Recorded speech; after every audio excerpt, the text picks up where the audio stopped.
Good afternoon, my friends in Seoul, and what an honor it is to be speaking at the Documentary Studies Association Conference.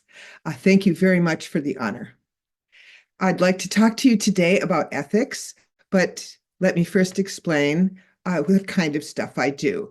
I write and study about documentary film. I wrote a general overview, which is used, I understand, in Korean documentary studies class, documentary production classes. I most recently wrote an institutional biography of a major production house in the US. And the work that brought me to Korea last spring is about the link between copyright and creativity. And this book explains, among other things, how profoundly the work of documentary film in the United States was changed when documentary filmmakers more successfully employed fair use. The work that I did last spring with two brilliant Korean professors and documentarians, Chang-min Lee and Moon-Chil Park, is all available on the 28th at the DMZ Film Festival on a panel, and I hope you're there. And we welcome you. We have also put this information on a website, which I have here. It's the Center for Media and Social Impacts website, cmsimpact.org/Korean docs. Information is there in Korean. So today what I'd like to do is use a cultural production approach to talk about why everyone's talking about ethics in the United States today in documentary film. And I'm very interested in this because I'm interested in how norms work in any area of communication, but including documentary film. So, ethics standards in documentary film, what are they? This is what we look like when we try to figure that out. So scholars have written a lot about documentary film ethics, and they have written about it largely without clarifying from what position or general principles in ethics they are using. They often also focus on particular practices. For instance, working with indigenous groups, working with disabled people, working with poor people. But even among them, there is little consensus. There's no consensus, actually, around what are the fundamental principles that anyone is referring to when they have this discussion about ethics. So it becomes a kind of personal argument about what you think is right versus what other people think is right. In other words, there's no consensus among scholars or filmmakers. That's not to say that filmmakers themselves have not written about ethics. They've written a lot. They've written a lot of manifestos, and there's an entire book with 627 pages of manifestos throughout the history of documentary filmmaking. It's a fascinating book. You will really like it. It's called Film Manifestos in Global Cinema Culture. And what's interesting about manifestos is that they're designed to provoke, and they are designed to intervene in some kind of a crisis.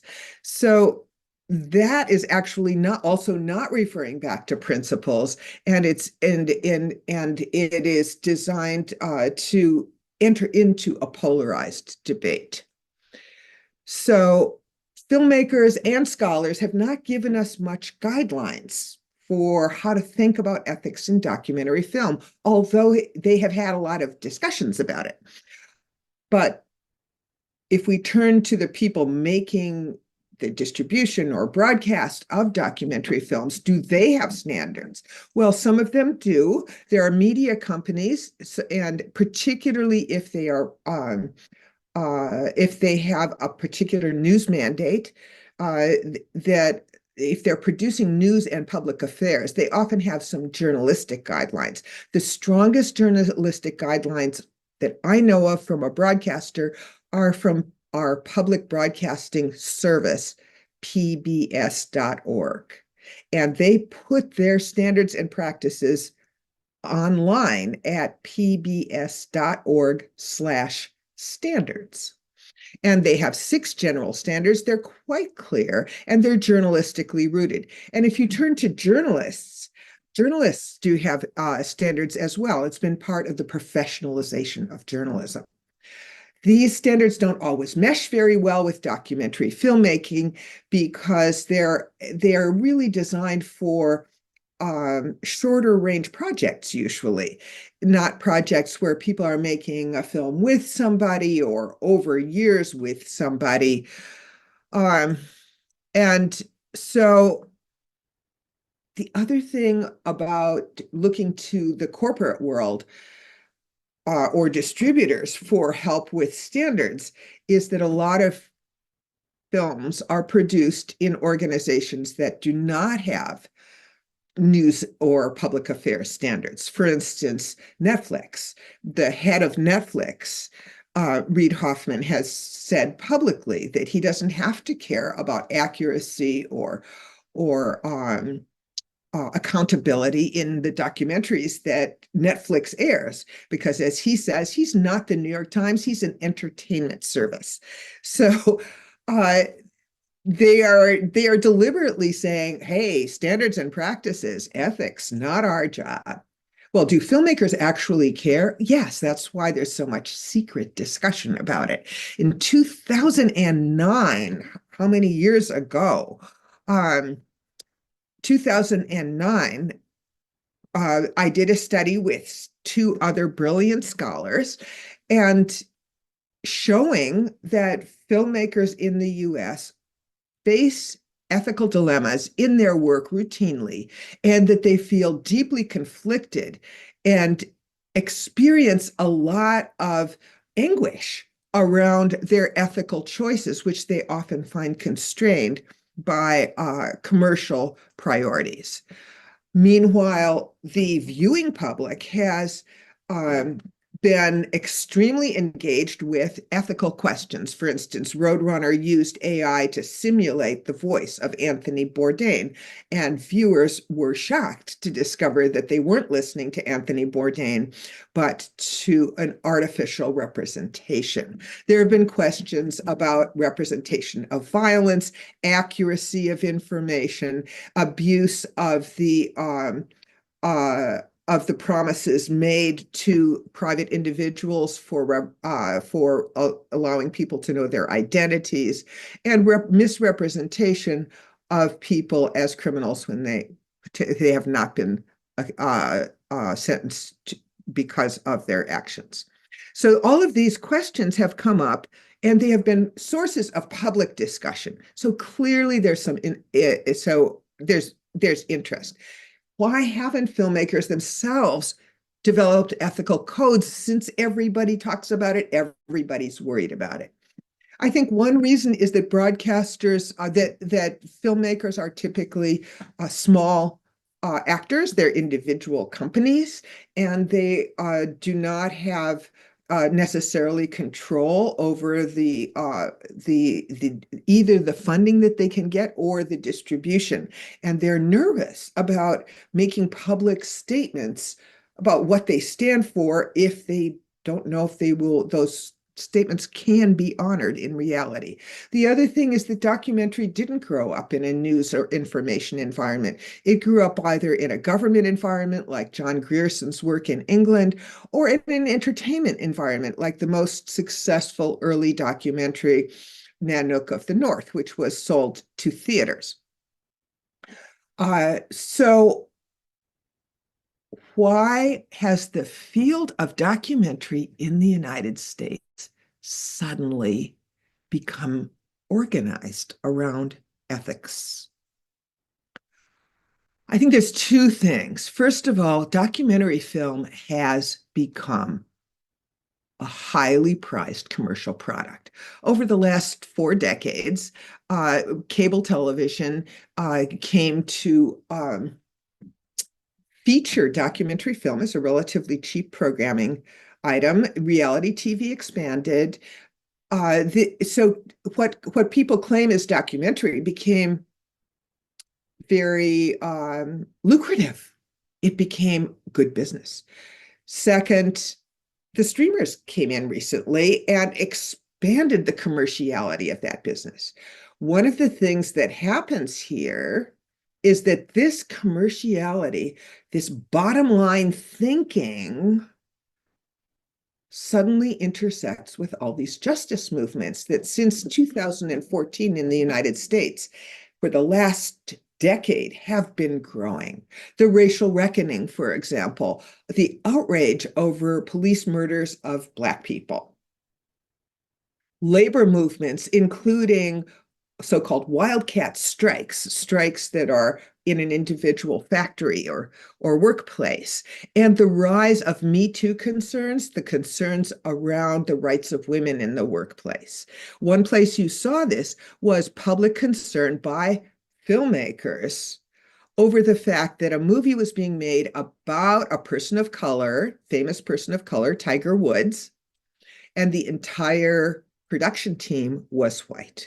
And one question that Black people had was, and BIPOC people generally, people of color, making film was, really? It's an all-white team featuring a person of color? Is this just exploiting the interest around this person for entertainment? Well, of course, the answer is yes. So how do we address that? Ethics of care has become a point of concern for people. Ethics of care is focused on particularly participants, people in your film. How do you treat the people in your film? Do they have any rights? Of course, in the United States, you try to get them to sign a release form saying you can do whatever you want to for until eternity in any format with anything they do or say.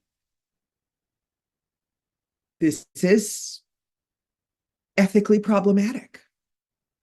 Really, you can do anything you want to. What are they? And what is your relationship with them then? So ethics of care actually is recognized even in organizations that have journalistic standards and practices, such as PBS and such as some newspapers. Ethics of care is recognized. You don't give away people's privacy unless there's a reason to do that. If people have a vulnerability that you know about, you shouldn't wantonly exploit it. Filmmakers have organized not just about ethics of care, but around a variety of issues, responding to the concerns of justice movements, for instance, labor, racial reckoning, Me Too. Filmmakers, the Documentary Accountability Working Group has focused on ethics of care. I am part of that group. I was invited into it. It's primarily people of color leading that group, but I'm privileged to be in it. The Undocumented Filmmakers Collective represents filmmakers who do not have a visa or citizenship papers in the United States, like a lot of people in the United States. And they provide guidelines for how to work with them and how to work with undocumented sources. Forward Doc, and all of these have their own website. Forward Doc is a group of disabled filmmakers working on ways to work with disabled people on your film team and also in your film. There is a variety of ethnic and racial independent filmmaker organizations, some of which already existed, representing the concerns for representation of those groups. And a group of different groups of people in filmmaking, including producers and editors, have gotten together to represent the labor, the working interests of those people, as well as representation issues in the field. For instance, film editors have developed a database of BIPOC film editors. That's the name of the website, BIPOC film editors, which allows you to hire an editor, find an editor of color in case you don't already know any, and see their credentials and potentially hire them. More organizations have come about and are growing every day within the field, which is a fascinating phenomenon because this is not a field that's been particularly well organized over the years. The Documentary Accountability Working Group, which has this website, docaccountability.org, has produced a document called From Reflection to Release, which has a discussion of how to do, quote, non-extractive filmmaking, which is filmmaking done with people who are underrepresented, minoritized, marginalized, people whose representation has been less than over the years and needs to be more. How do you make films with and by and about them without exploiting them? The document has 6 values of care. I want you to look at them on the website. We don't have time to go into them here. And they are exercised in 6 stages: reflection, research and development, pre-production, production, post-production, and release of the film, where participants often show up.